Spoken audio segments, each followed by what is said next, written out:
Queridos, a paz do Senhor Jesus, tudo bem com vocês?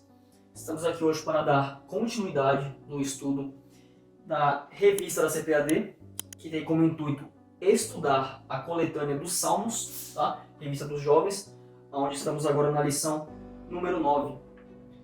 E essa lição, ela vai abordar o tema cujo o salmo comentado nessa lição será o Salmo 91. Um salmo, acredito eu, que muito conhecido, não só para os jovens, como a revista aborda, mas por toda a igreja. Acredito até mesmo para aqueles que não são cristãos, para aqueles que não frequentam a igreja com uma frequência ali tão grande. Acredito que até mesmo as pessoas que não são cristãs, de aceitar e de professar a fé, conheçam ou já ouviram falar este salmo. É um salmo usado universalmente, não é só no Brasil, é por todo lugar por onde a Bíblia ela percorre, por onde a Bíblia ela é de fácil acesso às pessoas e normalmente, quase 100% das vezes, como um salmo de livramento. Pessoas acreditam que se eu carregar o salmo como uma revistinha e deixar guardado dentro do meu carro, ou se eu carregar um chaveirinho com o Salmo 91 ali escrito, proclamado, algumas pessoas acreditam que isso, de certa forma, vai nos trazer algum tipo de livramento ou talvez algum tipo de proteção. Será que essa é a realidade? É um dos pontos que veremos nessa lição. Eu lerei aqui o começo do Salmo 91, apenas para introduzirmos aqui na lição. E o Salmo 91, versículo 1, que diz assim: Aquele que habita no esconderijo do Altíssimo, à sombra do Onipotente descansará. Direi do Senhor, Ele é o meu Deus, o meu refúgio e a minha fortaleza, e nele eu confiarei, porque Ele te livrará, olha só, do laço do passarinheiro e da peste perniciosa. Ele te cobrirá com as suas penas, e debaixo das suas asas estará seguro. A sua verdade é escudo e broquel. Irmãos, vemos aqui no versículo 3, porque ele livrará. Então aí nós começamos a pensar, poxa, então a palavra está dizendo que ele livrará. Ele vai nos livrar. Será que é exatamente isso que a palavra está dizendo? Será que é exatamente esta a intenção? Bom, nós vemos aqui que o Salmo 91 ele tem uma estrutura na qual o comentarista ele nos apresenta da seguinte forma. A primeira estrutura está do versículo 1 ao versículo 2, que é Deus como nosso refúgio e fortaleza. Ou seja, primeiros dois versículos do Salmo nos mostra que Deus é o nosso refúgio e a nossa fortaleza. No versículo 3 ao versículo 13, podemos ver aqui que o Salmo nos apresenta o salmista experimentando o livramento do Senhor.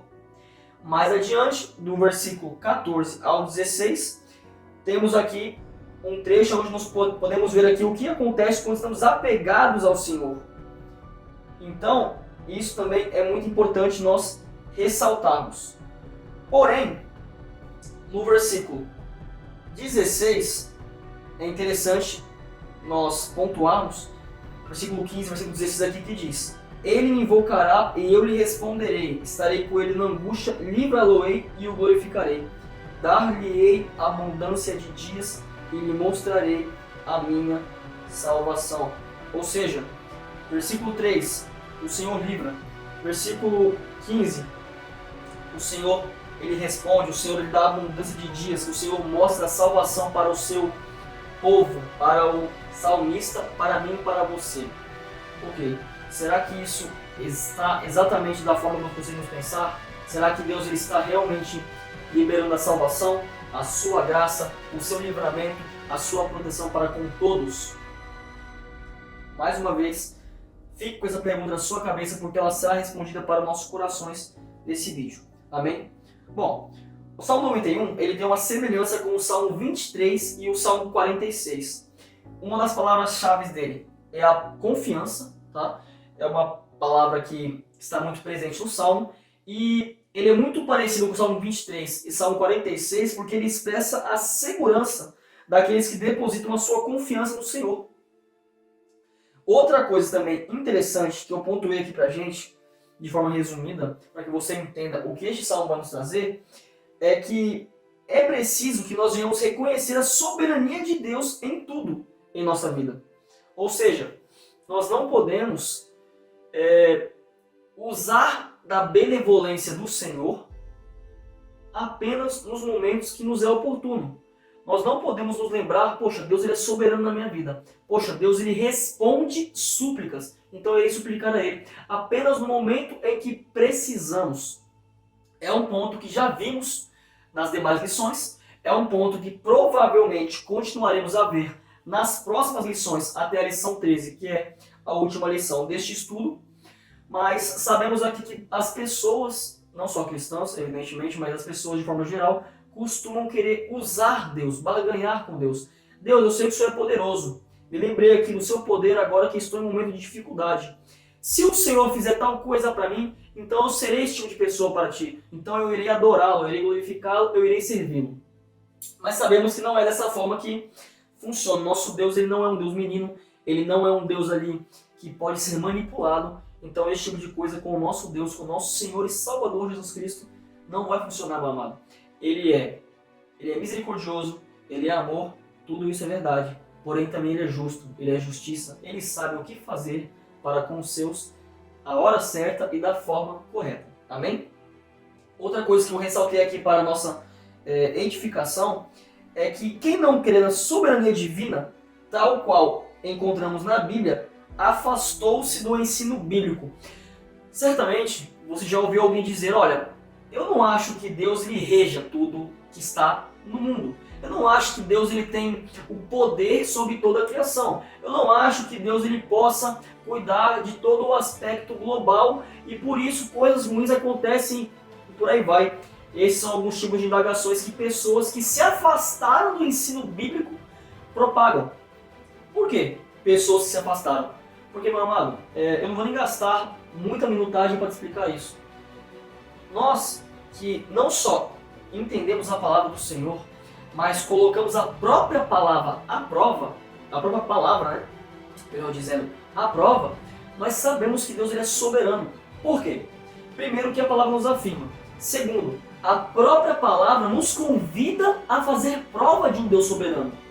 Ou seja, ela nos mostra que Deus é onipresente, onisciente e onipotente.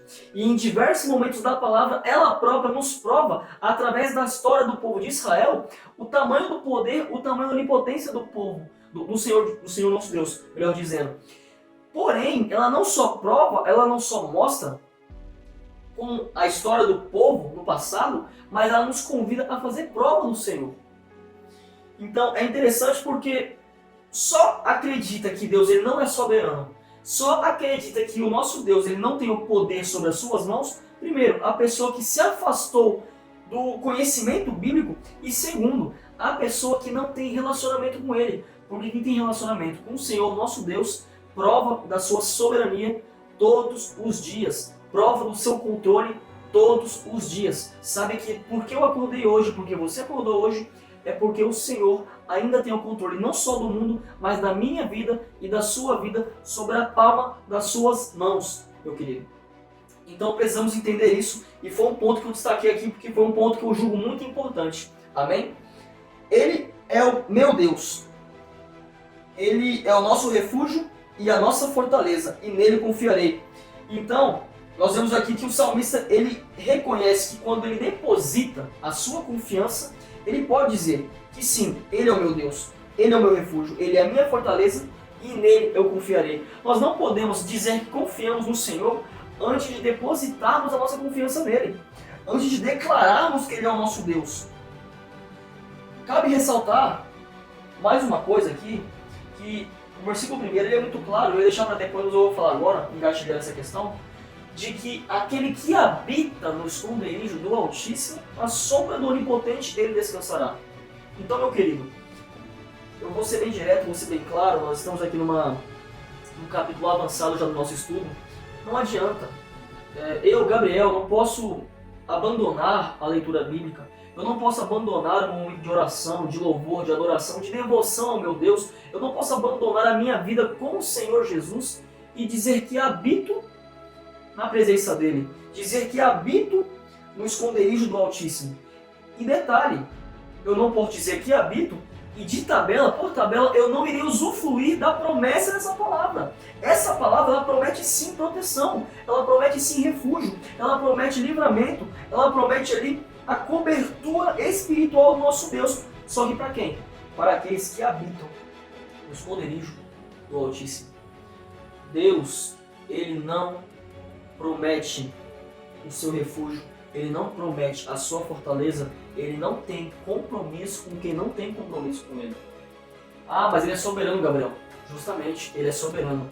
Mas ele é tão maravilhoso, ele é tão misericordioso, que mesmo ele sendo soberano, uma das coisas que ele nunca irá ferir é o livre-arbítrio.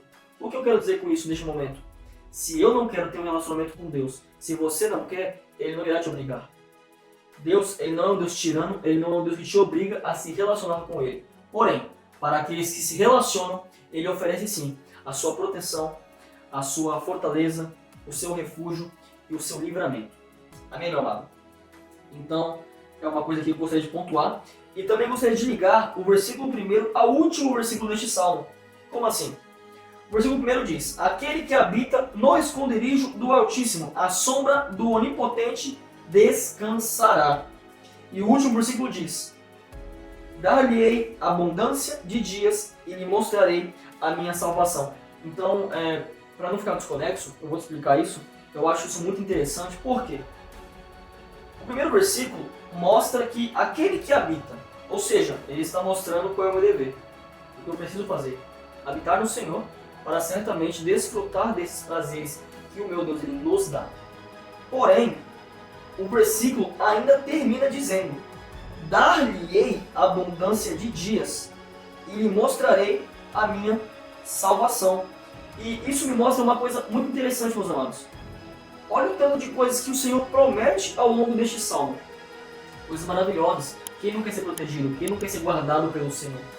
Porém, ele diz aqui e ressalta, e para mim essa é a maior promessa, essa é a melhor coisa que ele pode nos fornecer, até mais mesmo do que essa abundância de dias, se bem que ela também pode ser levada para a abundância de dias não só terrena, mas no meu modo de ver também nos faz lembrar da abundância de dias como uma vida que não se acaba. Ou seja, quando ele promete aqui mostrar a salvação, ele mostra que mesmo que nós possamos perder a nossa vida neste mundo, mesmo que possamos ser aflitos de forma a perder a nossa vida de forma carnal, de forma física, ele nos mostrará a sua salvação e mais uma vez seremos livrados do maior sofrimento que o ser humano pode ser livrado, que é o sofrimento eterno, o sofrimento de passar a eternidade no inferno, na perdição eterna. Então, meus queridos, mais uma vez o Senhor mostra que aquele que habita nele, aquele que habita no esconderijo dele, ele vai mostrar a sua salvação, dentre outras muitas coisas, mas que nenhuma pode ser mais valiosa do que essa, que é a salvação em Cristo Jesus. Amém? Bom, o salmista, o comentarista, melhor dizendo, ele também nos mostra aqui, em outro ponto da lição, que Deus é o nosso refúgio e a nossa fortaleza. Nós já comentamos sobre isso aqui, e o Salmo deixa isso muito claro. Porém, é preciso destacar que a fortaleza ela é uma virtude moral que encontramos muito, abundantemente, nas páginas da Bíblia. Deus, ele diz: seja forte e corajoso, para Josué. Um exemplo também claro, ele diz: fortalecei os vossos corações, em Tiago, capítulo 5, versículo 8. Deus, ele espera de nós resistência, o comentarista diz, perseverança e resiliência, para fazer o bem e resistir às muitas tentações e superar os obstáculos de nossa vida espiritual e moral. Olha que coisa maravilhosa. Deus, ele não só é soberano, ele não é só fortaleza, como ele espera que nós sejamos fortes. Ele espera que nós sejamos ali, através da força que ele nos concede, soberanos sobre os poderes do mal sobre a nossa vida, sobre as dificuldades que acontecem neste mundo terreno. Porque, de fato, não há outro soberano, não há alguém que possa ser maior do que o nosso Deus. Porém, quando estamos alicerçados debaixo da sua tutela, Ele nos faz soberanos sobre os poderes que tentam nos ofuscar neste mundo, sobre os poderes malignos e sobre os obstáculos deste mundo. Não podemos, por um momento nenhum, apenas lembrar de que este poder, esse poder que nós temos sobre os obstáculos da vida, provém de nós. Não, eles provêm de Deus. Mas cabe lembrar, e eu preciso te lembrar mais uma vez, este é mais um atributo daquele que espera e habita no Senhor. Amém, meu amado? Bom, outra coisa que o comentarista, ele nos traz aqui nesta lição de número 9, é que o salmista, ele começa a descrever os livramentos que Deus concede ao fiel. Livramento dos perigos de homens maus, livramentos de enfermidades, livramentos ali, como ele cita, do laço do passarinheiro. Nos versículos 7 e 9, ele nos mostra que os ímpios cairão e receberão uma recompensa de juízo. Mas o justo, mais uma vez, o justo, ou seja, aqueles que habitam, ou que vive em fidelidade a Deus, ou seja, relacionamento, comunhão, este não será atingido e viverá em segurança. Olha que coisa maravilhosa. Dando continuidade, os versículos 9 a 13, eles dão a continuidade da descrição da segurança que o fiel, ele tem em Deus. Ele diz, a praga, no versículo 9 e 10, e segundo os intérpretes, é uma referência às pragas que caíram no Egito. Ou seja, vamos lá, versículo 9. Ele diz o seguinte, porque tu, ó Senhor, é o meu refúgio e o Altíssimo é a tua habitação. Nem o mal, versículo 10, te sucederá, nem praga alguma chegará à sua tenda. Lembra do povo de Israel do Egito? Lembra das pragas quando atingiam o povo do Egito e não atingiam o povo de Israel? Então, isso é uma coisa que o comentarista nos lembra. Lembra quando os primogênitos do povo do Egito morreram, mas os primogênitos dos pais dos israelitas, eles não morreram, de acordo com a obediência, evidentemente, do povo de Israel.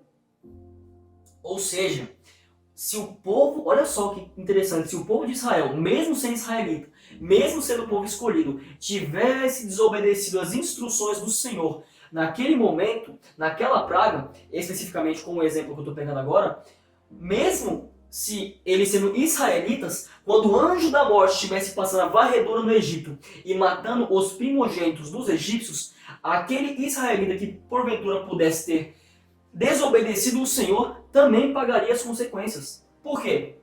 Porque a consequência, meu amado, ele não é porque a gente não recebe as consequências porque eu sou bonitinho, porque o irmão não é, porque o irmão ele é dizimista, porque ele não é, porque ele faz dessa forma, porque ele faz de outra forma, porque ele adora bonito, porque ele adora feio. Não. Pelo contrário. A maioria das consequências que nós sofremos é justamente pela nossa desobediência e por não observarmos aquilo que o Senhor nos mostra e nos ensina a fazer dia após dia. Meu amado, está tudo aqui. Deleita-te nesta palavra. Viva o que está aqui e você será feliz. Isso não tem erro. Amém? Bom, dando continuidade também aqui. Ele nos mostra, já aqui na continuidade da lição, que é preciso, e não só é preciso, mas é tempo de nos apegarmos ao Senhor. O tema aqui é confiança. E essa confiança ela continua presente no versículo 14. Olha só, o versículo 14, olha o que a Bíblia diz. Porquanto tão encarecidamente me amou, também eu o livrarei, poloei em alto retiro, porque conheceu o meu nome. Ou seja, ele usa aqui as palavras livrarei, protegerei, e elas são consequências de alguém que se apegou ao Senhor. Consequências de alguém que conheceu o nome de Deus. Olha que coisa maravilhosa. Então, meus amados, é preciso conhecer o nosso Deus através da palavra. Não há outra forma de estarmos perto do Senhor.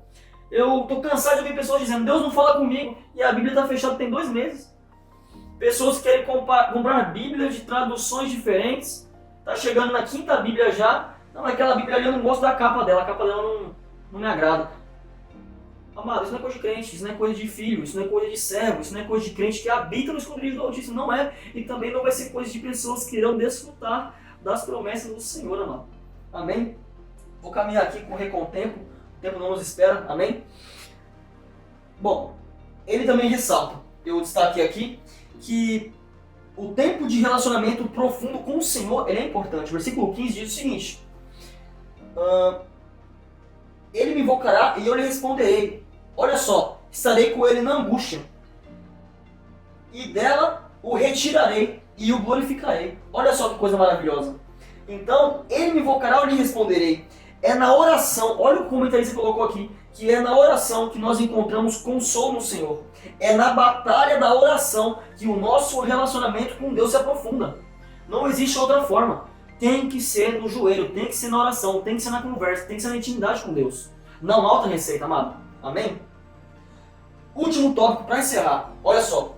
O versículo 16 conclui o Salmo com uma promessa de longevidade e de salvação. Então, a palavra do Senhor aqui, e o comentarista ele nos lembra que, sempre levando em conta a revelação do Novo Testamento a respeito da eternidade e da segurança do porvir, ou seja, a segurança no futuro, a lição que aprendemos aqui com o Salmo 91 é de que vale a pena confiar em Deus. Vale a pena tê-lo como refúgio e fortaleza, pois nós viveremos o seu bem aqui na terra quanto no céu, que é o principal. Confie no Senhor, porque vale a pena, meu querido. Amém? Que o Senhor assim te abençoe, que essa palavra fique no seu coração, que nós sejamos cristãos, pessoas que habitam na presença do Senhor, e não pessoas que ficam entra e sai de comunhão, entra e sai de igreja, ora um dia, passa 10 sem orar, jejum um dia, passa 3 semanas sem jejuar.